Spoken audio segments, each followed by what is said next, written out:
L'Institut Curie se mobilise contre le Covid-19. Dans ce hors-série de Curiosité, le podcast, l'Institut Curie vous propose d'entendre la parole de médecins et de soignants qui poursuivent coûte que coûte la lutte contre le cancer avec les patients. Vous entendrez aussi des chercheurs qui travaillent à la compréhension du système immunitaire, des virus, et qui sont d'ores et déjà impliqués dans des projets de recherche contre le coronavirus. 5 minutes d'information, d'explication, de recommandations, de partage pour mieux comprendre et se battre contre l'épidémie.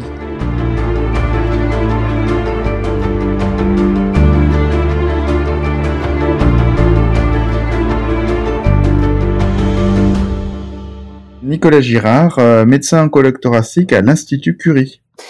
Bonjour professeur. Bonjour.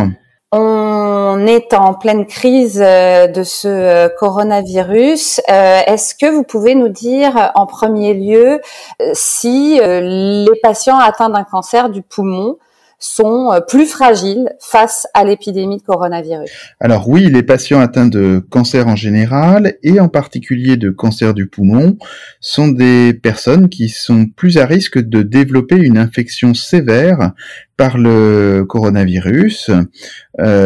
En revanche, il n'y a pas de surrisque de l'attraper, donc c'est deux choses différentes. Ces patients n'ont pas plus de risque que les autres finalement d'attraper le virus, d'être infectés. Alors c'est pour ça que les mesures barrières sont essentielles. En revanche, dès lors qu'ils sont infectés par le coronavirus, il y a un risque plus important que cette infection soit sévère, c'est-à-dire s'accompagne d'une aggravation notamment respiratoire et nécessite l'hospitalisation du patient, voire son admission en réanimation.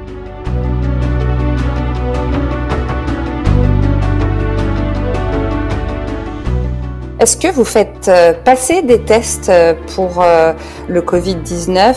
Comme dans la plupart des établissements hospitaliers, les patients, au moment de rentrer dans l'hôpital, ont un dépistage de leurs symptômes, une prise de température pour évaluer s'ils présentent des signes d'infection par le coronavirus.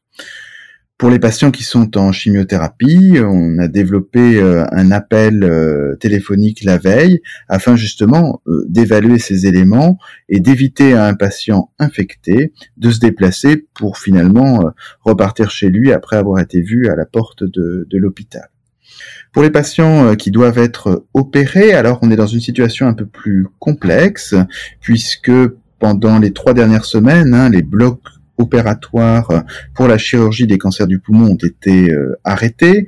Pourquoi ? Parce que cette chirurgie est une chirurgie qui est malgré tout à risque, qui nécessite souvent une admission en soins intensifs ou en réanimation dans les suites, et que les ressources étaient mobilisées justement pour la prise en charge des patients infectés de façon sévère par le coronavirus.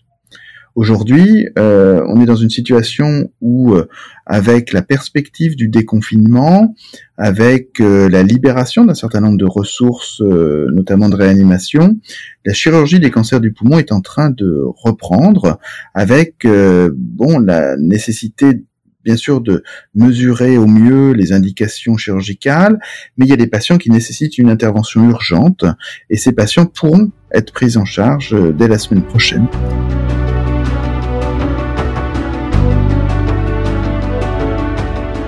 Est-ce que le diagnostic de l'épidémie de Covid-19 est complexifié pour les patients justement atteints d'un cancer du poumon ? Alors évidemment, parce que les symptômes que l'on va rechercher face à une personne que l'on suspecte d'être infectée par le coronavirus, ça va être la fièvre, certes, mais ça va être aussi l'essoufflement, la toux, les signes respiratoires.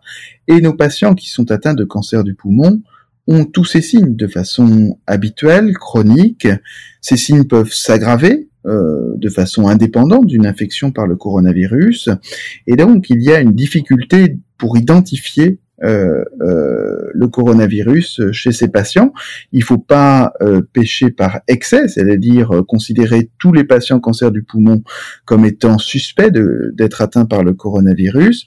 Et à l'inverse, il faut pas négliger une infection par le coronavirus chez ces malades qui sont, comme on l'a dit, très fragiles.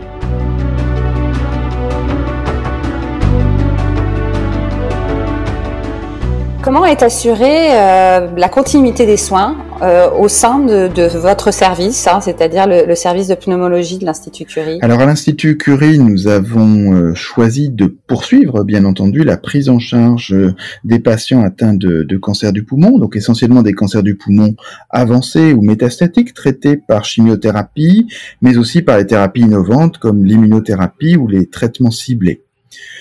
Nous avons réussi à maintenir finalement cette activité de prise en charge de nos patients en cours de traitement. Il a fallu adapter un certain nombre de protocoles, peut-être espacer certaines injections. Nous avons même été à l'origine de recommandations qui sont aujourd'hui nationales pour la prise en charge des patients atteints de cancer du poumon dans le contexte de l'épidémie Covid. La clé, c'est vraiment d'assurer à des patients qui sont dans la même situation une prise en charge qui soit la même quel que soit le lieu où le patient est pris en charge, parce que dans ces périodes, l'égalité d'accès aux soins est quelque chose d'absolument crucial et qui doit absolument être respecté. Ce qui est intéressant aussi, c'est que nous avons réussi à maintenir l'activité de prise en charge de nouveaux patients. On peut se dire effectivement dans ce contexte très particulier du confinement, les patients qui ont des signes qui peuvent conduire à un diagnostic de cancer du poumon n'ont pas été pris en charge avec une radio, un scanner, des biopsies. En fait, ce dont on s'aperçoit, c'est que il a été possible pour ces patients de faire des diagnostics et de débuter des prises en charge, peut-être de façon un peu retardée, mais finalement, on a vraiment réussi à maintenir une qualité de prise en charge la plus optimale possible. Professeur Nicolas Girard, merci beaucoup. Merci beaucoup.